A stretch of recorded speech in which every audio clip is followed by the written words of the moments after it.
And we found that just a few times a day, 10 minutes a day for 4 days, just elevating your emotional state will strengthen your immune system by more than 50%. We have the science to prove it. We've measured genetic changes. We've measured 7,500 different gene regulations, and our students have changed their genetic expression in 4 days. Genes that downregulate tumors and cancer growth, genes that are responsible for neurogenesis, not just making new connections, but the growth of new neurons in response to novel experiences and learning. The gene that stimulates or downregulates oxidative stress and begins to cause the body to move back into balance, anti-cancer, anti-aging, anti-heart disease, anti-stroke, anti-neurodegenerative. The gene that activates stem cells to go to damaged tissues and repair them. The gene that activates microtubules. The microtubules are the skeletal structures of the cell that vibrate and emit light, coherent light and information. And when cells are diseased or out of balance, those different harmonics are causing the cells to emit different frequencies, and the frequencies can't carry the information, and that's what causes the cells to begin to break down. Well, we now know that the microtubules, the gene when the microtubule gets signaled, that they're resonating at a greater frequency. And so our most recent research was measuring telomere lengths, and telomeres are the little DNA shoestrings that every time a cell divides, it gives up a little of that shoestring, and so the body begins to biologically age. So my question was, could we reverse that? And so we randomly selected 32 people. We asked them to do meditations for 5 to 7 days for 60 days. And 74% of those people had a change for the better in their telomere length. We had 40% have a significant change. And we had 23% have a dramatic change. In other words, they got a certain percentage of their life back. The telomeres were actually lengthening. And one lady, we measured the telomeres at the beginning of the event. 4 days later, we measured the telomeres, and we measured the telomeres 60 days later. And the scientist said to me, you're not going to see any changes in telomeres 4 days later, because telomeres, as I understand, it's like hair or fingernails. They take time to grow. But I said to the scientist, well, we're witnessing people get their hearing back in one meditation. Really? Why not once, not twice, not 3 times? We have people with skin rashes come out of a meditation and the skin rash is gone. And they're getting a biological upgrade. So I said, well, if it's happening in no time, it's not a Newtonian phenomenon. It's not matter changing matter. Like, we're talking about energy changing matter, which is a quantum phenomenon. And I said,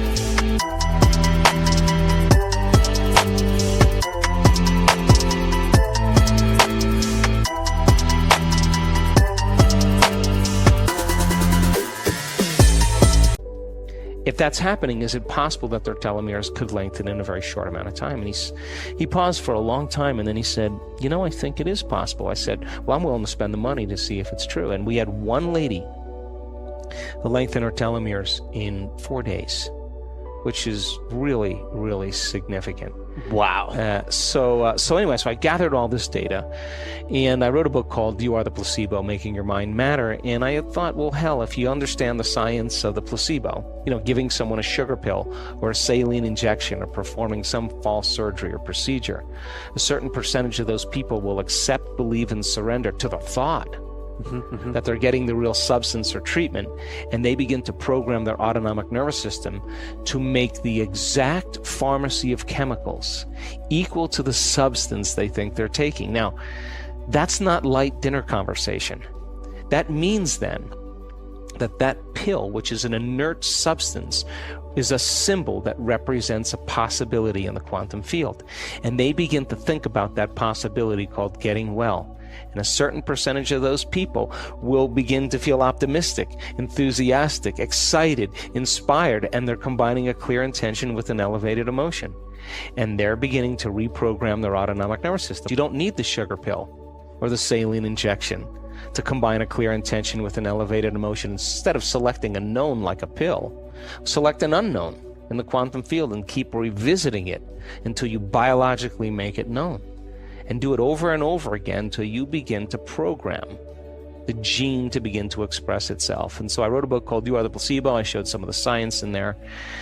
And then somewhere along the line, we started seeing profoundly different brain scans.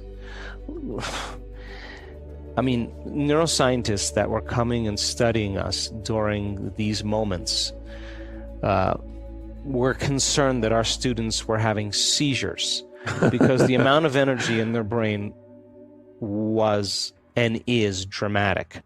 I mean, we're talking thousands and thousands of times more energy than we typically see in a normal person.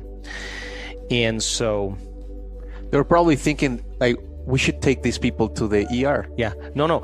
And I have had our brain scientists yell seizure during an event because the person who was getting scanned was a physician from London who connected to that field of information, and her body moved into a state of grace and love that she had never felt in her entire life, and her brain popped, exploded. And they were saying, seizure, seizure. And she was thinking, if this is a seizure, I want more of this.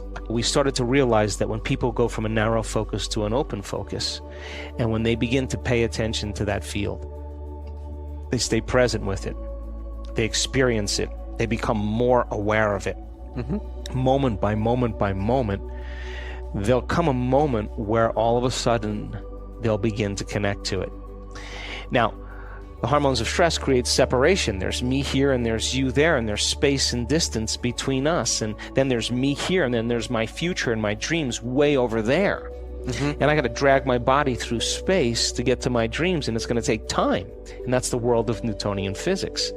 And the more separation we have between 2 points of consciousness, the more distance we have between 2 points of consciousness, the more time it's going to take for me to get there. If I'm in Mexico City and I say I want to get to Dallas and I'm going to walk, well, I'm going to drag my body through space, and it's going to take me a long time to get there. 1 point of consciousness, Mexico City, the other point of consciousness, Dallas. Mm-hmm. My body moves through space. It takes time. Well, in the quantum, it's kind of opposite, because in this three-dimensional world, there's an infinite amount of space. Space is the commodity, and we experience time moving through space. But in the quantum, there's an infinite amount of time. Time is eternal. And if time is eternal in that realm, imagine if you had all the time in the world. You can get anything done you wanted to, right? Yes. It's only equal to your imagination. And so then, as you as a consciousness, as you go from a somebody to a nobody, as someone to no one, from something to nothing, from somewhere to nowhere, from sometime to no time, and you become pure consciousness, as our students begin to connect to that field, and they begin to pay attention to it and surrender to it and stay present with it and go deeper into it, their consciousness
is moving closer to the consciousness of the unified field. And as you begin to move closer and closer to it, the signature of the unified field is oneness and wholeness, which means you experience less separation and you experience more wholeness. And if you feel more whole, you feel like you already have everything you want. And so you're no longer creating from duality or polarity or lack. And as you get closer and closer to that unified field, there's less separation between 2 points of consciousness, then there's less time, which means it starts happening in a shorter amount of time. So we started doing these week-long events because I realized, boy, after 4 days, people are connecting and having these amazing experiences. What would happen if we had them for a week? And that's what we're starting to see now, instantaneous, miraculous changes. And that's where we're at. I believe in this concept called information, the transformation. I now know, without a doubt, Humberto, Yes. if you give people sound scientific information, and science is the contemporary language of mysticism. It is. Correct. Science demystifies the mystical. And you combine a little quantum physics with a little neuroscience, a little neuroendocrinology, a little psychoneuroimmunology, a little epigenetics, a little brainwave technology. And people, as they're embracing that information, and it's current. Now, it's not enough to just listen to it, because you learn it, you make new connections in your brain. But then we ask our students to turn to the person next to them and explain it. If you can't explain it, it's not wired in your brain. So then they begin to build a model of understanding, firing and wiring, firing and wiring.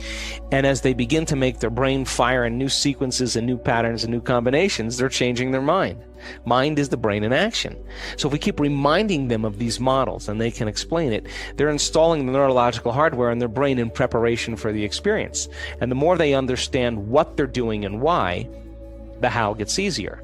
So then, if I can set up the conditions in the environment immediately right afterwards, and nothing's left to conjecture, nothing's left to superstition, nothing's left to dogma. Yes. You understand exactly what you're doing and why. And you give the people the proper instruction and they feel safe enough to do it. And I have 750 people or 1,000 people or 1,500 people, a community of people all doing it at the same time. A certain percentage of those people are going to get their behaviors to match their intentions and their actions equal to their thoughts. And when they do, they're going to have some type of transformation, a change in form. Well, if I could measure their transformation like we did, then I have more information to teach transformation the next time. And if I can measure that transformation, I have more information to teach transformation the next time. So all of a sudden you start closing the gap between knowledge and experience. So there's a momentum when you get a community of people together and they're not busy on their cell phones or their computers or taking care of their kids. They are focused, and they're focused on creating a new future. And after looking at 8,000 some odd brain scans, I can tell you that you are at your absolute best when you get beyond yourself, period.